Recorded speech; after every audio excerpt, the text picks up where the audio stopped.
The canopy stretches endlessly above, a cathedral of green so vast it seems to have no beginning and no end. Sunlight filters through layers of leaves, dappling the forest floor in patterns of gold and shadow. The air is thick with moisture, heavy with the scent of earth and growing things. Somewhere in the distance, a parrot calls. A river winds through the undergrowth, its waters dark but alive with movement. This is the Amazon, the largest rainforest on Earth, home to more species than any other ecosystem. It is beautiful, it is alive, it seems almost peaceful. But it was not always this way. Strip away the veneer of modern nature documentaries. Forget the colorful birds and playful monkeys, the exotic frogs and graceful jaguars. Look deeper. Look back through millions of years of evolution, past the arrival of humans, past the ice ages that reshaped the world, to a time when this rainforest was something else entirely. Something far more dangerous, something that would make the modern Amazon seem like a garden by comparison. The prehistoric Amazon was not a paradise, it was a killing ground. In those ancient times, before the first humans walked the earth, this rainforest was ruled by predators so large, so powerful, and so terrifying that nothing we know today can truly compare. The trees hid creatures that could crush bones with a single bite. The rivers concealed monsters that made modern crocodiles look like harmless lizards. The very ground was dangerous, patrolled by hunters whose only purpose was death. There were no trails through this jungle, no guides, no rescue. If you somehow found yourself transported to that ancient world, your survival would be measured not in days or weeks, but in hours, perhaps minutes. The forest that looks so inviting today was once the most dangerous place on the planet. Every shadow contained a threat. Every river crossing was a gamble with death. Every moment of inattention could be your last. This was a world where evolution had been given millions of years to perfect the art of killing, and it had succeeded beyond imagination. What you are about to discover is not exaggeration, it is not fiction designed to entertain. Every creature described in the following pages once lived, breathed, and hunted in this very forest. Their bones have been found, their size has been measured, their hunting methods have been reconstructed. They were real, and they were nightmares made flesh. Welcome to the prehistoric Amazon, a place where survival was never guaranteed. To understand why the prehistoric Amazon became such a crucible of terror, we must first understand the world that created it. The Amazon as we know it today is ancient, but the Amazon of the deep past was something else entirely. It was hotter, it was wetter, and it was far more extreme in every way that matters for the evolution of giant predators. The story begins in the Miocene epoch, a period stretching from approximately 23 million to 5 million years ago. During this time, the global climate was significantly warmer than today. There were no permanent ice caps at the poles, sea levels were higher, and the Amazon basin was a vast swampy wetland, a maze of rivers and lakes and flooded forests that stretched across much of South America. The atmosphere itself was different. Oxygen levels were higher than they are today, sometimes significantly so. This single factor had profound consequences for life on Earth. Higher oxygen levels allow for more efficient respiration, which in turn allows animals to grow larger. The same principle that allowed insects to reach enormous sizes during the Carboniferous period applied here, though to different creatures. Everything could grow bigger. Everything did grow bigger. The Pliocene epoch followed, spanning from about 5 million to 2.6 million years ago. The climate began to cool slightly, but the Amazon remained a hothouse of evolution. The forests were dense and productive, generating enormous quantities of food for herbivores, which in turn supported enormous predators. The ecosystem was a machine for producing giants. The early Pleistocene, beginning around 2.6 million years ago, saw further changes. Ice ages began to cycle through the planet's climate, but the Amazon remained relatively stable, a refuge where ancient lineages could persist while other regions were scoured by glaciers. This stability allowed evolution to continue its experiments, refining predators over millions of years. But there was another factor that made South America unique. For much of its history, the continent was isolated.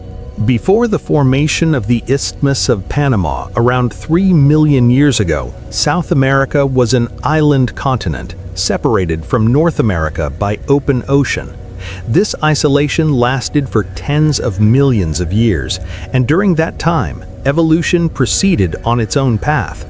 There were no wolves, no bears, no big cats in the familiar sense.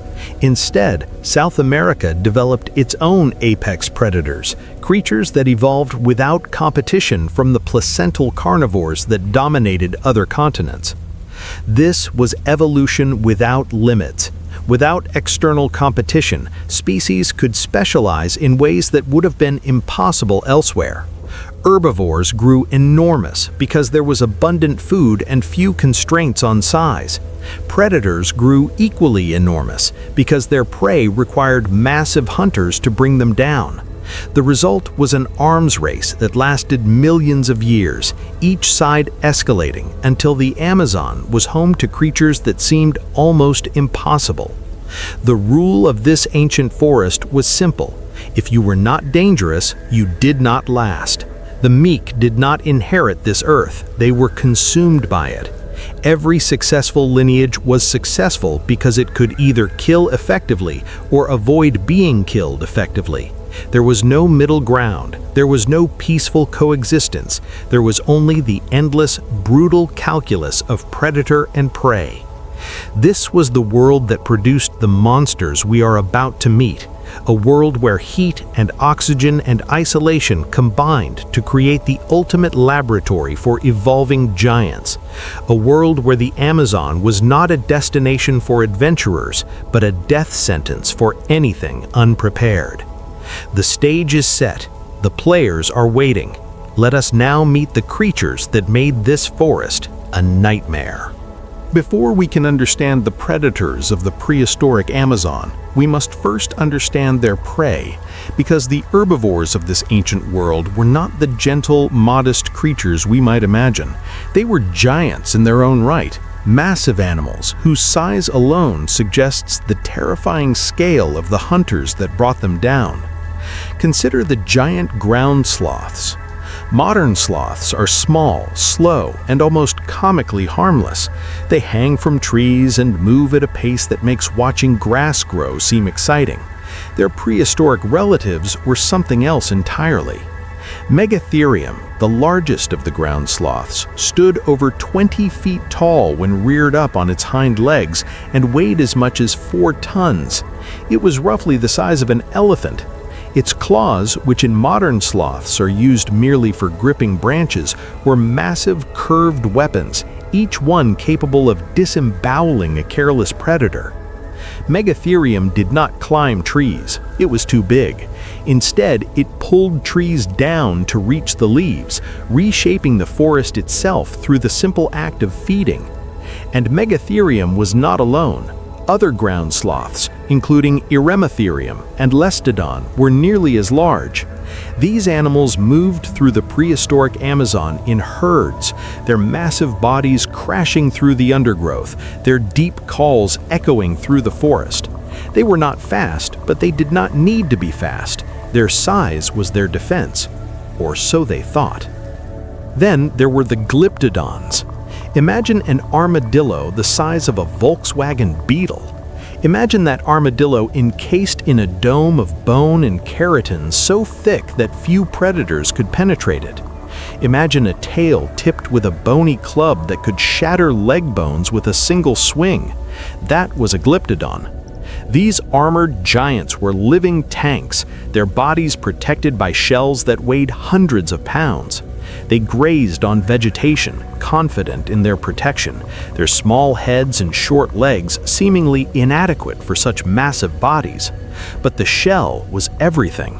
It was armor evolved over millions of years to resist the attacks of the most fearsome predators. The fact that glyptodons needed such heavy armor tells us something terrifying about what was hunting them. The rodents of prehistoric South America were equally astounding. Josepho artigacia was the largest rodent ever known to science, a creature that resembled a giant capybara but weighed over a ton. Its skull alone was over 2 feet long, and its incisors were capable of delivering devastating bites. This was not a cute, fluffy creature. This was a rodent that could have looked a modern cow in the eye. There were also massive tapirs, creatures that today are shy and retiring, but in prehistoric times reached sizes that dwarfed their modern relatives. There were camelids, relatives of llamas and camels, that had evolved in isolation to fill niches occupied by different animals on other continents. There were toxodonts, strange hoofed mammals that looked like a cross between a rhinoceros and a hippopotamus. All of these animals shared one thing in common. They were big. They were built for a world where size mattered, where being larger meant being safer, where the endless competition for survival had pushed body plans to their absolute limits. But here is the crucial truth. These were not predators. These were prey. Every giant sloth, every armored glyptodon, every massive rodent was part of the food chain. They existed to be eaten. Their size, their armor, their weapons, all of these adaptations evolved in response to predation. They grew large because small animals were eaten. They developed armor because unarmored animals were killed. They wielded claws and clubs because defenseless animals did not survive long enough to reproduce. Something was hunting these giants. Something had to be. Evolution does not produce armor without threats. It does not grow massive bodies without reasons. The prey of the prehistoric Amazon tells us, through their very existence, that their predators were nightmarish. To survive in this world, predators had to be worse than anything their prey could defend against. They had to be faster, stronger, more cunning, and more deadly than any hunter we know today. They had to evolve to kill creatures that were themselves evolved to resist being killed. And evolved they did. The forests of the prehistoric Amazon were not silent. They were filled with the sounds of life, the calls of birds, the movement of animals, the endless background noise of a thriving ecosystem. But beneath that noise, there was another sound, the sound of hunters moving through the undergrowth, the sound of predators whose very existence made this forest a place of constant fear. The first of these hunters was Smilodon, the saber-toothed cat. Modern big cats are formidable predators, but Smilodon was something beyond what we know today. It was not simply a cat with large teeth. It was a killing machine perfected over millions of years, specifically designed for one purpose, and that purpose was death. Smilodon populator, the largest species of saber-toothed cat, reached weights of over 900 pounds, making it significantly heavier than any modern lion or tiger. Its body was built differently from modern cats, with shorter legs and a more muscular frame. It was not designed for long pursuits. It was designed for ambush, for explosive power, for overwhelming force delivered in a single devastating attack. And then there were the teeth. The famous saber teeth of Smilodon could reach lengths of over 11 inches, curved blades that protruded well below the lower jaw. These teeth were not primarily for biting in the traditional sense, they were for stabbing. Smilodon's hunting strategy involved ambushing prey, dragging it down with powerful forelimbs, and then driving those massive canines into the throat or belly. The wounds inflicted were catastrophic, severing arteries and causing massive blood loss. The dense forests of the prehistoric Amazon were perfect for Smilodon's hunting style. The undergrowth provided cover for approach. The limited visibility allowed the cat to get close before its prey could react, and the abundance of large, slow herbivores provided plenty of targets. A saber-toothed cat in this environment was almost unstoppable. The terror birds, known scientifically as Forus racids, were perhaps even more nightmarish. Imagine a bird standing 10 feet tall, with a head the size of a horse's skull, a beak capable of punching through bone, and legs that could propel it at speeds approaching 30 miles per hour. That was a terror bird.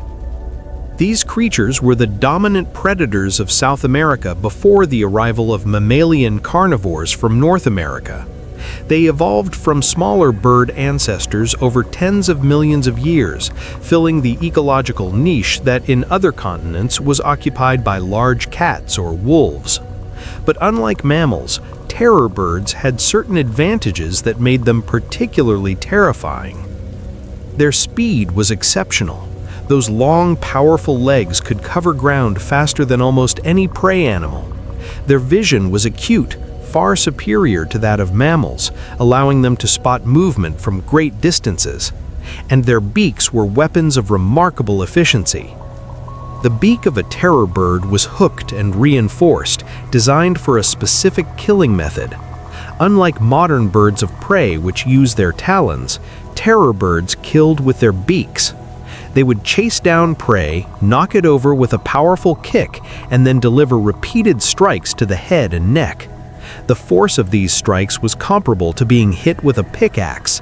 Few animals survived. There is something particularly unsettling about a flightless bird that hunts mammals. Birds are supposed to be prey, at least in our modern understanding.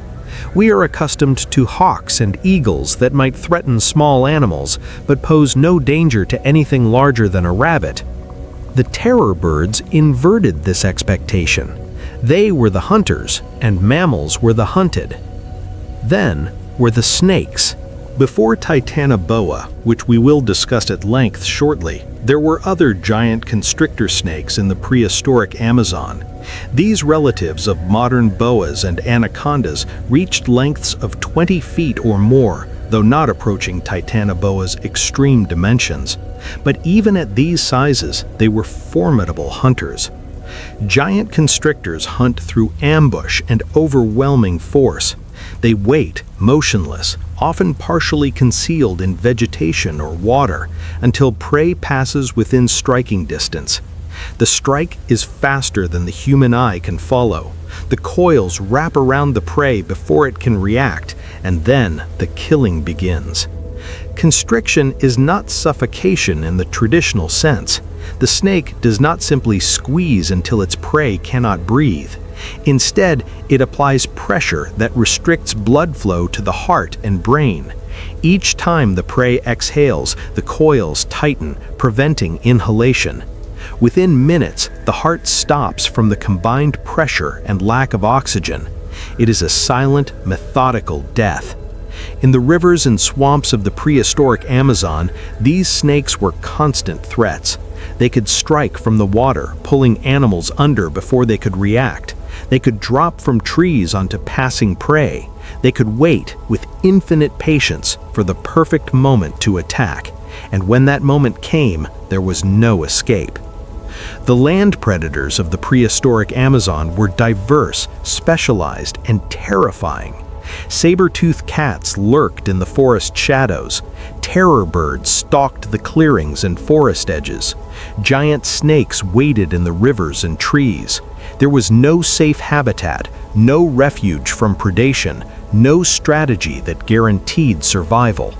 And yet, as terrifying as these land predators were, they were not even close. The water was worse. Every ecosystem has boundaries.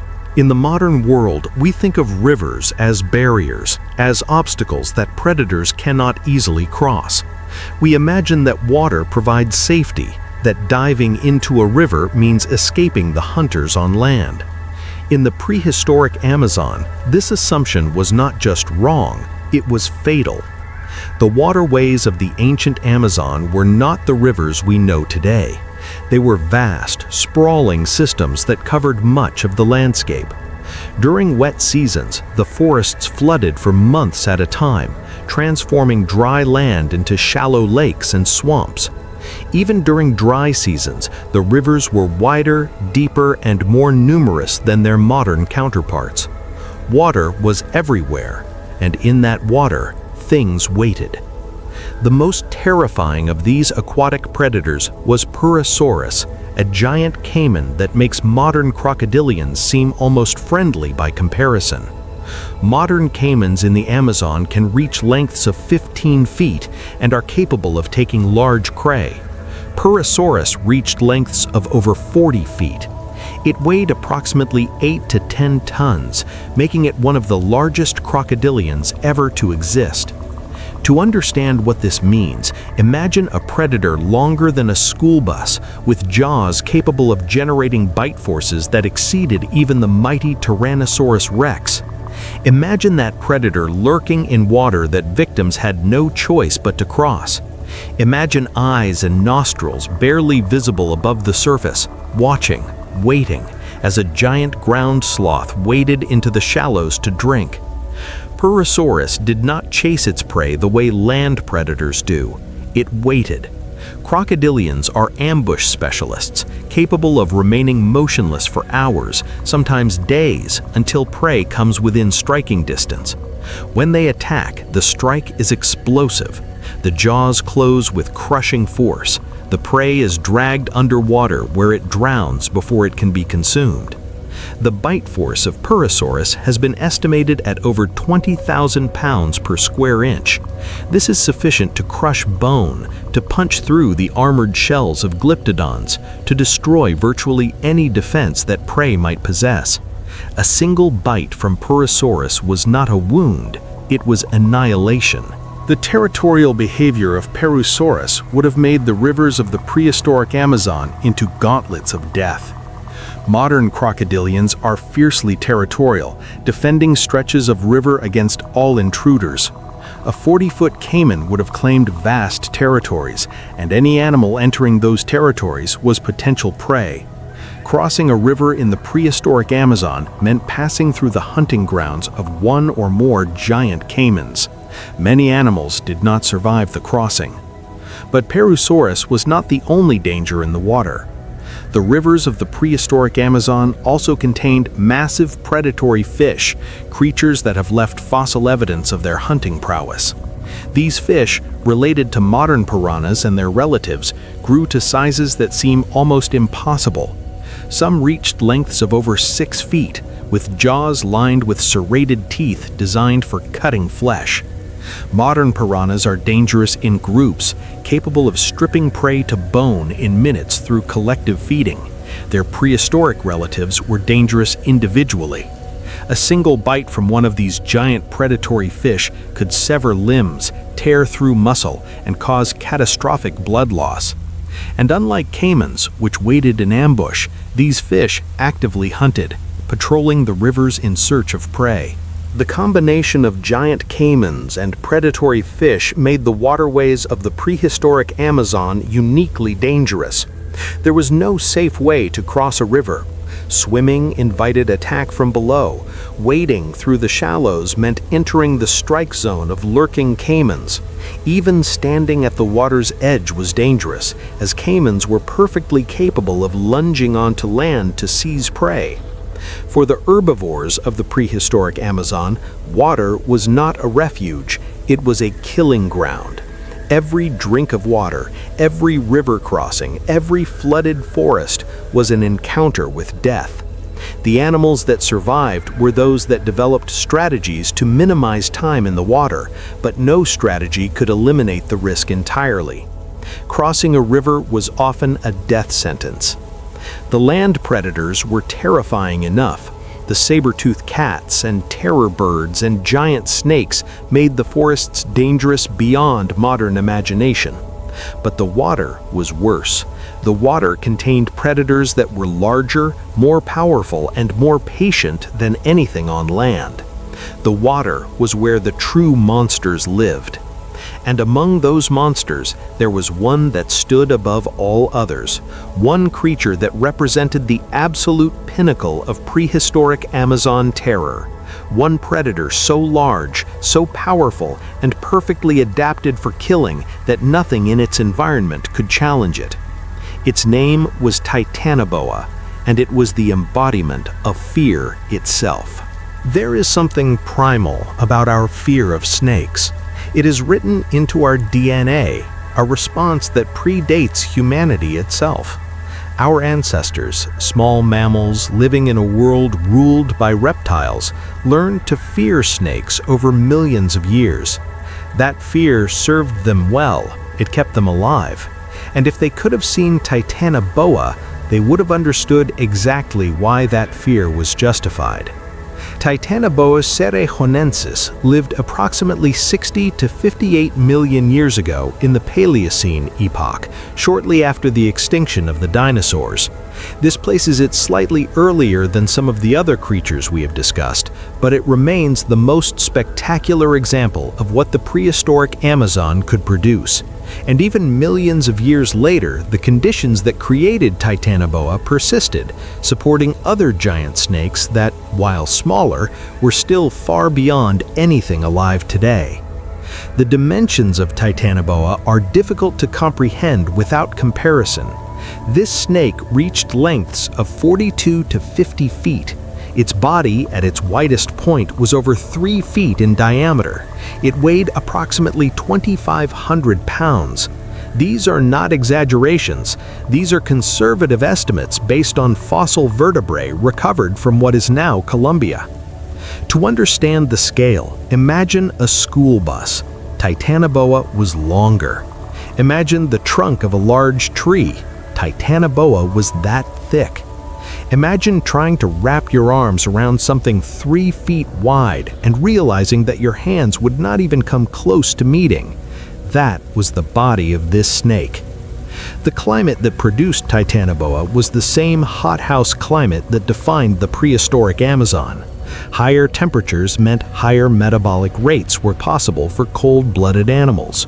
Higher oxygen levels meant more efficient respiration. The warm, swampy environment provided both habitat and prey, everything aligned to produce the largest snake in Earth's history. Titanoboa was not a fast hunter. It did not need to be. Like modern anacondas and boas, it was an ambush predator, waiting in water for prey to approach. Its coloration likely provided camouflage, breaking up the outline of that massive body against the murky substrate. Animals approaching the water to drink would have seen nothing unusual until it was too late. The hunting method of Titanoboa was constriction, the same technique used by modern giant snakes, but scaled up to nightmarish proportions. When prey came within range, Titanoboa would strike with surprising speed, launching its massive head forward to seize the victim. The coils would follow immediately, wrapping around the prey before it could react, before it could call for help, before it could do anything except die. The pressure generated by a constricting snake is proportional to its size and muscle mass. Modern anacondas, which reach lengths of perhaps 25 feet, can generate enough pressure to stop the heart of a large caiman. Titanoboa was twice that size, with proportionally more muscle. The pressure it could generate is almost beyond calculation. Nothing could survive being wrapped in those coils. Nothing could resist. Nothing could escape. What did Titanoboa eat? The fossil evidence suggests that it preyed on crocodilians, on large fish, on any animal unfortunate enough to enter its domain. Crocodilians that would themselves have been apex predators became prey for Titanoboa. The snake's size placed it at the absolute top of the food chain, a position from which nothing could challenge it. Consider what this means. The giant caimans of the prehistoric Amazon, creatures that terrified everything else in the water, were food for Titanoboa. The predatory fish that stripped flesh from bone were insignificant compared to this snake. Even the largest land animals, if they ventured too close to the water's edge, could be taken. There was no animal in Titanoboa's world that was safe from it. The method of killing was particularly horrifying. Constriction is not a quick death. It is not a merciful death. The prey remains conscious as the coils tighten, as the pressure increases, as the blood stops flowing to the brain. It takes minutes for the process to complete, minutes during which the prey is aware of what is happening but powerless to prevent it. And then, once the heart stops, the snake begins to feed, swallowing its meal whole, a process that could take hours for particularly large prey. There is something almost supernatural about Titanoboa. It is too large to seem real, too perfectly designed for killing to seem natural. And yet it was entirely real, a product of evolution operating under conditions that favored gigantism. It was not a monster in the fictional sense. It was worse. It was a monster that actually existed. Nothing hunted Titanoboa. There was nothing in its environment capable of threatening an adult of this species. It ruled by default, the undisputed apex of the prehistoric Amazon, a creature so perfectly adapted to its role that nothing could challenge its dominance. It simply was, and everything else existed at its pleasure. The image of Titanoboa, coiled in warm, murky water, waiting for prey, is the defining image of the prehistoric Amazon. It captures everything that made that world a nightmare. The patient hunting, the overwhelming power, the complete absence of mercy or escape, the certainty that anything entering the water was taking a gamble with the most terrible death imaginable. Titanoboa was the embodiment of fear, and in the prehistoric Amazon, fear was the only constant. To truly understand the prehistoric Amazon, we must move beyond individual creatures and consider what life was actually like in this environment. We must imagine a single day, from dawn to dusk, and experience the constant terror that defined existence in this ancient world. The sun rises slowly over the forest canopy. The light is diffused, filtered through layers of leaves and mist, casting the world in shades of green and gold. The air is already warm, heavy with humidity that makes every breath feel thick. Insects begin to stir, their buzzing and clicking creating a background noise that never quite stops. Birds call from the trees, their songs carrying through the forest. But beneath the sounds of morning, there is tension. Every animal in the forest is alert, watching, listening. The night has been dangerous, as all nights are, and the dawn does not bring safety. It merely brings a different set of threats. In a clearing near a river, a herd of giant ground sloths stirs. They have spent the night in a loose group, their massive bodies clustered together for whatever protection numbers can provide. As the light grows, they begin to move toward the water, driven by thirst that has built through the night. They move slowly, their eyes scanning the forest, their nostrils tasting the air for any hint of predator. They do not see the saber-toothed cat watching from the shadows. It has been there for hours, patient, motionless, its tawny coat blending with the dappled light. It is not hungry. It fed 2 days ago. But instinct drives it to watch, to assess, to identify which member of the herd is weakest, slowest, most vulnerable. That information will be useful when hunger returns. The sloths reach the water's edge. This is the most dangerous moment of their day. They must lower their heads to drink, exposing their necks, limiting their vision. They must stand in the shallows where their mobility is compromised. They must hope that nothing is waiting beneath the surface. Downstream, something is waiting. A massive shape lies motionless in the murky water, only its eyes and nostrils visible above the surface. Prehistoric has claimed this stretch of river for years, and it knows the patterns of the animals that come to drink. It knows that the ground sloths will come in the morning. It has been waiting since before dawn. The lead sloth lowers its head to drink. The water is cool against its lips, a relief from the building heat of the day. It drinks deeply, unaware that the caiman is drifting closer, invisible beneath the surface, that massive tail providing silent propulsion. This time, the attack does not come. The angle is wrong. The prey is too alert. Prehistoric drifts past, settling into a new position, waiting for a better opportunity.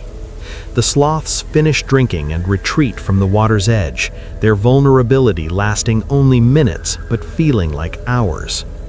In the trees above the clearing, a giant snake waits. It is not titanoboa itself, for that monster prefers the water, but a relative, a constrictor perhaps 25 feet long, coiled around a branch that has supported its weight for days. It watches the sloths with the cold patience of its kind, calculating whether any might pass close enough to the tree for an ambush. They do not. The snake remains still. It will wait. The morning progresses. The forest grows hotter, the humidity becoming almost suffocating. Animals seek shade, moving to the cooler depths of the forest interior. But even here there is no safety. A terror bird stalks through the undergrowth, its head bobbing with each step, its enormous beak catching the light. It is hunting, searching for movement, for any sign of prey. Its vision is sharp enough to spot a rodent at 200 yards, and today it is looking for something larger, a young tapir perhaps, or an unwary glyptodon separated from its herd. The terror bird's approach is not subtle. It does not rely on stealth the way the saber-tooth does. It relies on speed. Once prey is spotted, the chase begins, and the chase does not last long. Those powerful legs can cover ground faster than almost any prey animal can flee. The outcome is usually certain from the first moment. Today, the terror bird finds nothing worth chasing.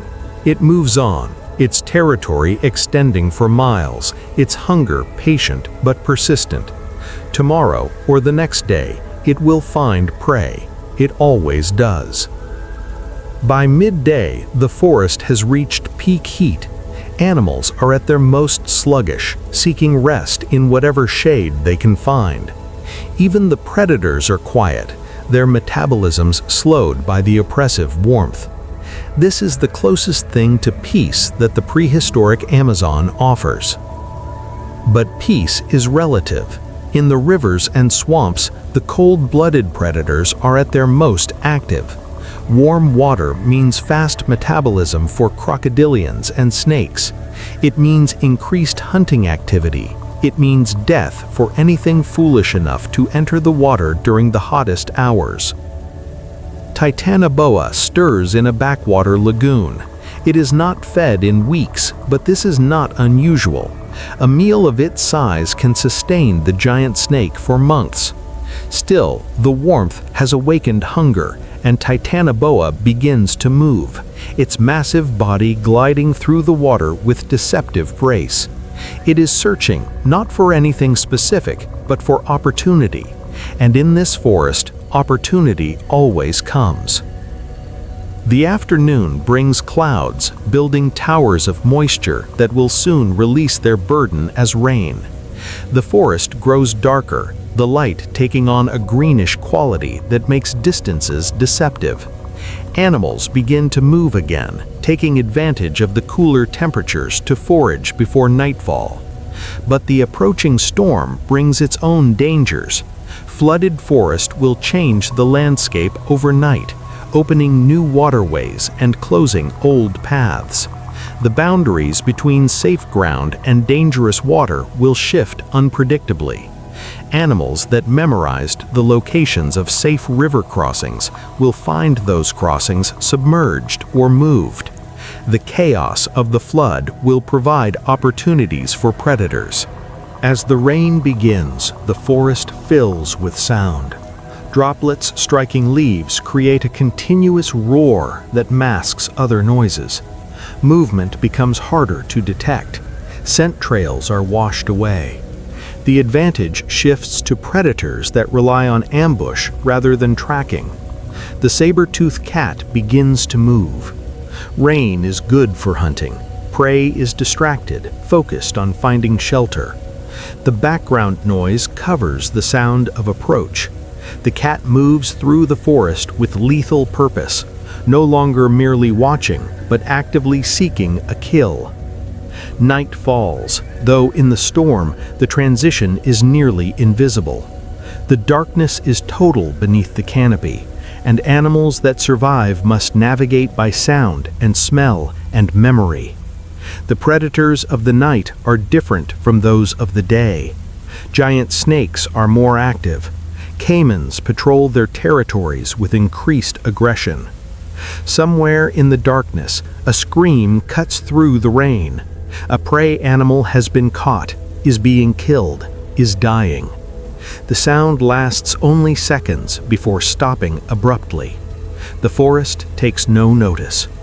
In the prehistoric Amazon, death is so common that it barely registers. By dawn, the rain has stopped. The forest is different. Paths have changed. Water levels have risen. A new day begins, identical to the last in its cycle of terror and survival. There was no safe place, only slightly less dangerous ones. The prehistoric Amazon did not end in a single catastrophe.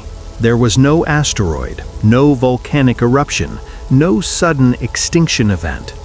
Instead, the world changed slowly, over millions of years, and the giants could not adapt. The first and most important change was climate. Beginning in the Pliocene and accelerating through the Pleistocene, global temperatures dropped. The ice ages that reshaped the northern continents also affected the tropics, though less dramatically. The Amazon remained tropical, but it became cooler and drier than it had been during the Miocene. This cooling had immediate consequences for the giant reptiles. Titanoboa and its relatives were cold-blooded, dependent on external heat to maintain their metabolism. When temperatures dropped, their metabolic rates dropped with them. They became slower, less active, less capable of hunting. The food supply required to maintain such massive bodies became harder to obtain. The cooling also affected oxygen levels. As temperatures dropped, the capacity of the atmosphere to hold oxygen decreased. The slightly elevated oxygen levels that had allowed for giant body sizes declined toward modern levels. This was not a dramatic change, but it was significant. Animals that had evolved under high oxygen conditions found themselves struggling to support their energy demands. The habitat itself was changing. As the climate became drier, the vast wetlands of the Miocene Amazon shrank. Rivers became narrower and more seasonal.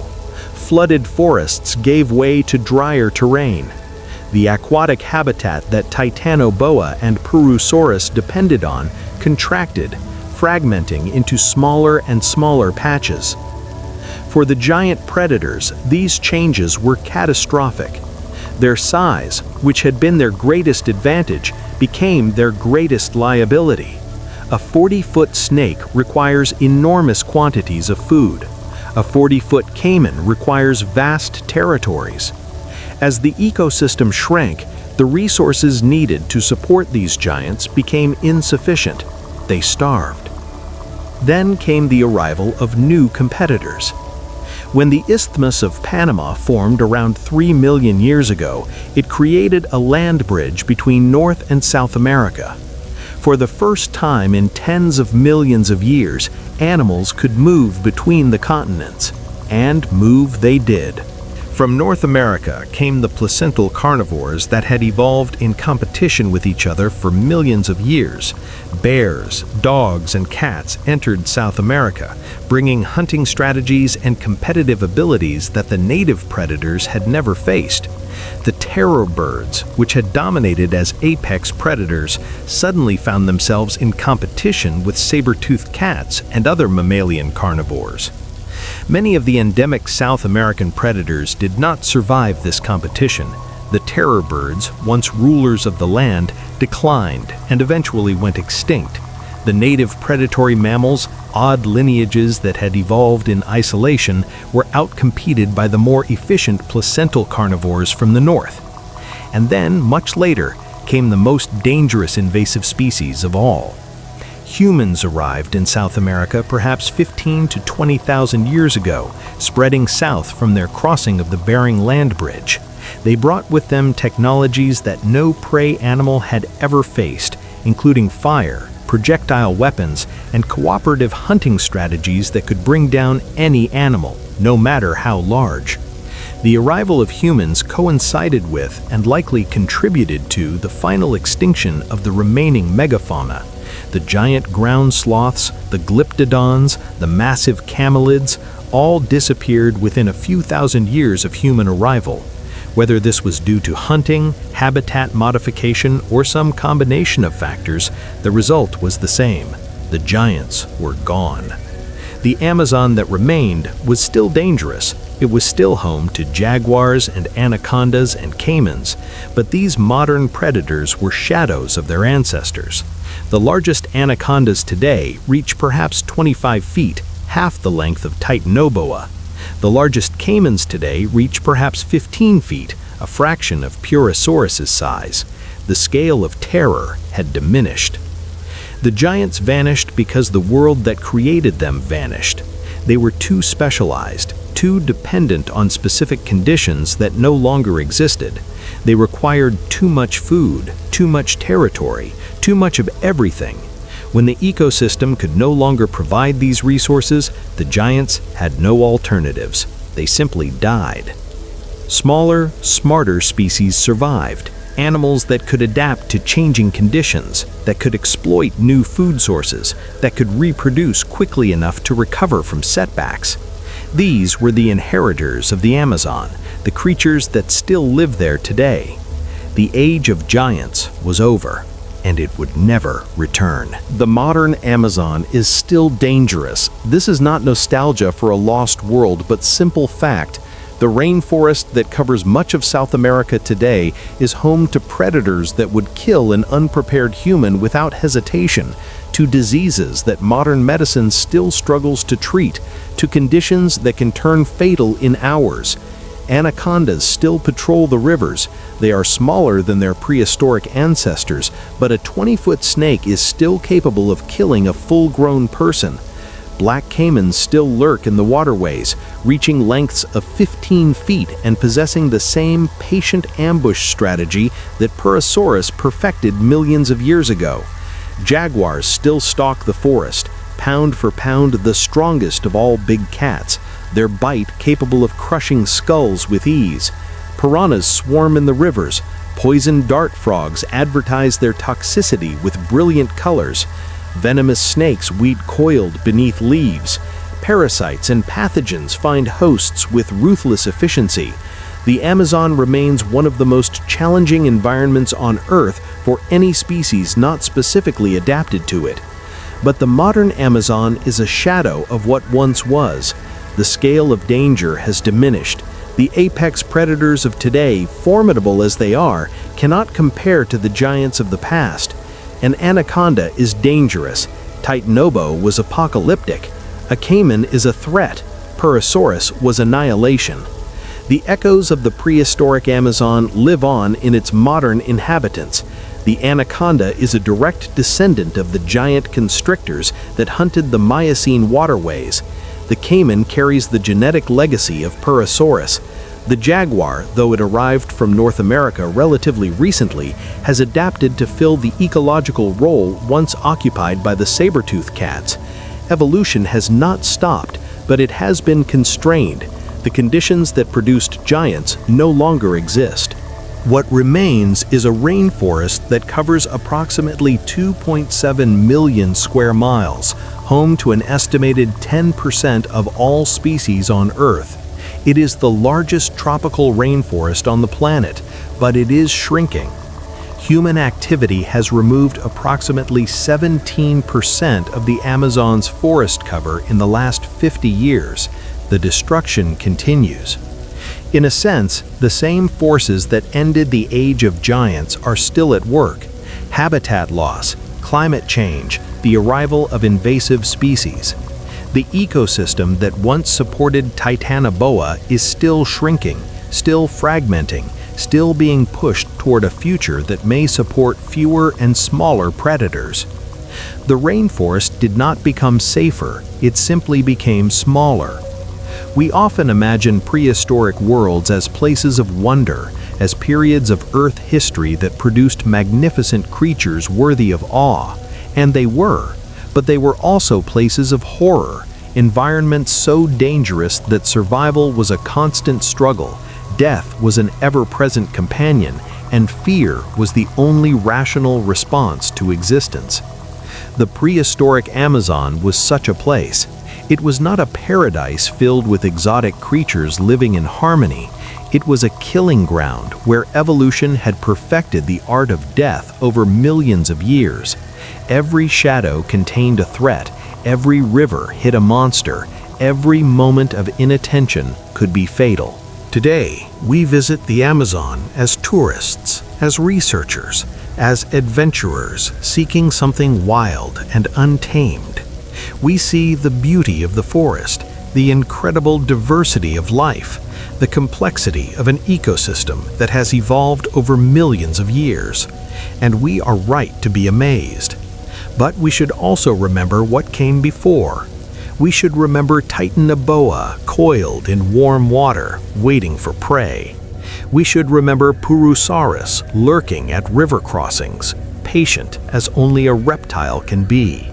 We should remember the saber-toothed cats in their forest shadows, the terror birds stalking their territories, the giant snakes dropping from trees. We should remember that this forest was once ruled by monsters, real monsters, whose existence defined the boundaries of survival. The prehistoric Amazon was not paradise. It was a nightmare that survived on silence. And somewhere deep in the forest, in the rivers that still flow as they did millions of years ago, in the humid air that still hangs heavy beneath the canopy, the memory of that nightmare persists. The Amazon remembers its giants. The Amazon remembers its terror. And in the shadows between the trees, in the murky depths of the backwater lagoons, something still waits. Perhaps it always will.